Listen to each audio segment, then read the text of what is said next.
3 entreprises, 3 exemples de réussite locale face à des concurrents internationaux. Cette machine, tout en longueur, fabrique à elle seule des couches pour bébés, depuis la partie absorbante jusqu'au conditionnement final. Cet outil de pointe, l'usine Cabriole en a fait l'acquisition en 2004. Mais il a ensuite fallu apprendre à s'en servir. On a démarré la couche bébé effectivement sans aucun savoir. Et au fil du temps, on a appris le métier. Aujourd'hui, on maîtrise relativement bien la fabrication, mais on est toujours à la recherche des améliorations. Donc on fait faire des tests à l'extérieur et les retours sont toujours analysés.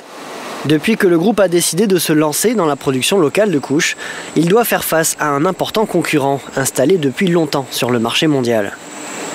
Alors avec des moyens bien sûr plus modestes, les ouvriers multiplient leurs efforts. Formés par des spécialistes, ils effectuent des tests qualité réguliers.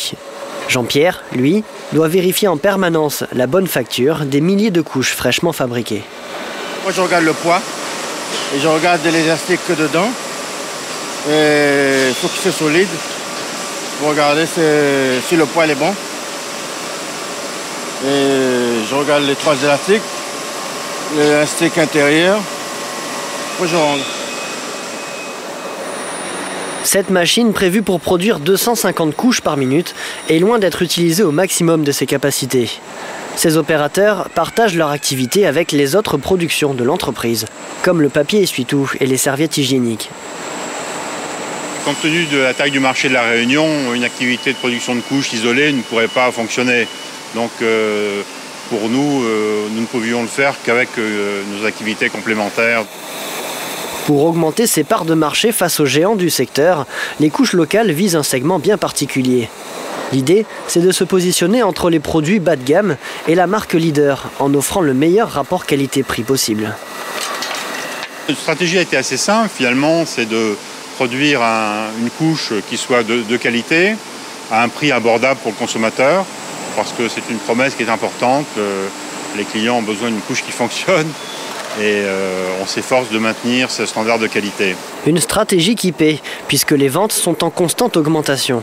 Mais avec 5% de part de marché, la marge de progression est encore grande.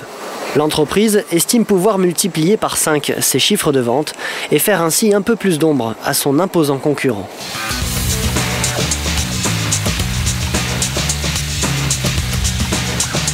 Faire de l'ombre aux concurrents, ici on connaît.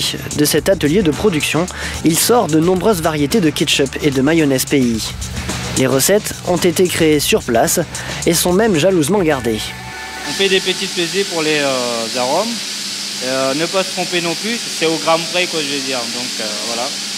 Pour le ketchup, on a les arômes, on en a 4.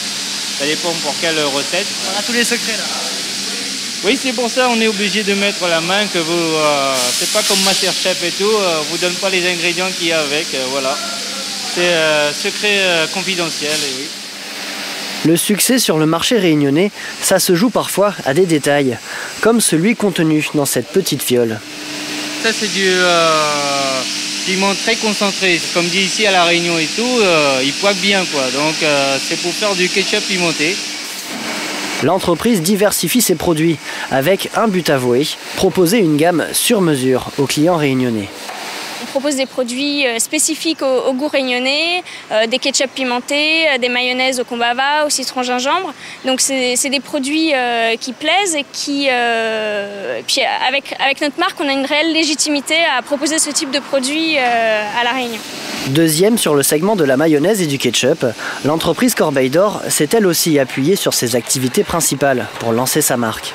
Avec un impératif, faire ressortir justement le côté local en se démarquant le plus possible. Voilà les visuels que nous avons, avec lesquels nous avons commencé, donc en 95. Hein.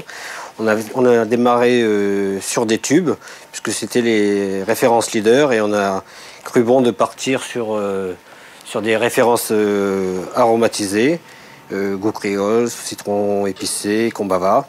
Déjà bien installée, la marque locale cherche pourtant encore à s'inscrire dans les habitudes des consommateurs.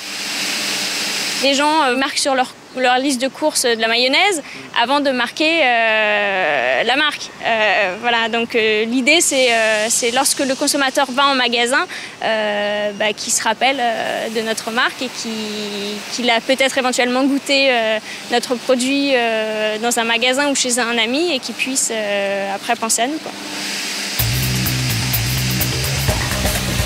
Davy est l'un des employés de Dom-Eau, une entreprise réunionnaise spécialisée dans le traitement de l'eau. Cet après-midi, il intervient sur l'une des rares microstations d'épuration de l'île, à Saint-Joseph. Mon travail ici consiste à m'occuper de la maintenance, vérifier que tous les différents éléments de la station fonctionnent bien, c'est-à-dire les différents stades de la filtration, quoi, du plus gros au plus petit, finir par le Karcher comme je passais tout à l'heure, pour être sûr que l'eau qui soit infiltrée dans le sol soit de bonne qualité, quoi. Le traitement des eaux usées, ce n'est qu'une partie du savoir-faire de l'entreprise. Elle maîtrise tout le volet du traitement de l'eau. On intervient beaucoup auprès des industriels sur le traitement de l'eau, donc soit en amont de leur process, quand ils ont besoin d'une eau d'une qualité particulière pour leur industrie agroalimentaire par exemple. Donc à ce moment-là, il faut dépolluer de l'eau d'une partie des particules ou des matières qu'elle comporte. Soit après, une fois qu'ils ont utilisé l'eau et qu'elle est donc polluée par leur process, à ce moment-là, il faut également dépolluer l'eau, l'épurer un petit peu avant de la rejeter soit dans le milieu naturel, soit dans le réseau d'assainissement de la commune. En ajoutant à cela les démarches auprès des particuliers, la société réalisait 75% de son chiffre d'affaires sur place. Mais depuis la crise, elle a dû apprendre à exporter son savoir-faire. Aujourd'hui, la majorité des revenus est obtenue sur des marchés extérieurs. Le déclic a eu lieu lorsque Gilles Coipel a décroché un contrat particulièrement juteux. Le marché de traitement de l'eau d'une nouvelle usine à Madagascar. Pour un client prestigieux, la marque leader du soda dans le monde. Un véritable exploit qu'il a réussi face à de nombreux concurrents internationaux. Donc là, on fait toute la partie design, ingénierie, conception, tout est fait de A à Z par nous. Nos ingénieurs travaillent sur les plans, donc ça c'est le rendu, donc là on a ici un clarificateur. Donc il faut déjà avoir l'agrément vis-à-vis de ces grandes marques, donc ça c'est assez compliqué à obtenir parce qu'ils travaillent avec de grands groupes qui font notre métier donc du traitement des eaux. Hein. Et donc là ça a été effectivement un travail de 6-7 mois. Assez acharné avec Atlanta, donc Coca-Cola aux États-Unis, Atlanta, pour avoir le droit de travailler effectivement avec leurs usines. Et ensuite, effectivement, le client qui exploite, qui a les usines sur ces marques-là, qui doit aussi travailler avec nous. Pour obtenir ce marché, Gilles Coipel a mis en avant l'un de ses plus gros avantages, son emplacement privilégié au sein des Mascareignes. On a une réactivité aussi que n'ont pas forcément les grands groupes. Et quand il faut monter dans l'avion tout de suite demain parce qu'il y a un problème sur une station qu'il faut prendre, nous on est réactifs, on envoie un ingénieur, un technicien tout de suite. Là j'ai actuellement un ingénieur sur Madagascar, j'ai un technicien également qui sont sur Mada. Avec ce précieux marché, l'entreprise bénéficie maintenant d'une image de marque. Un CV qui lui permet d'enchaîner les chantiers dans la zone. De quoi apporter de l'eau au moulin de la société.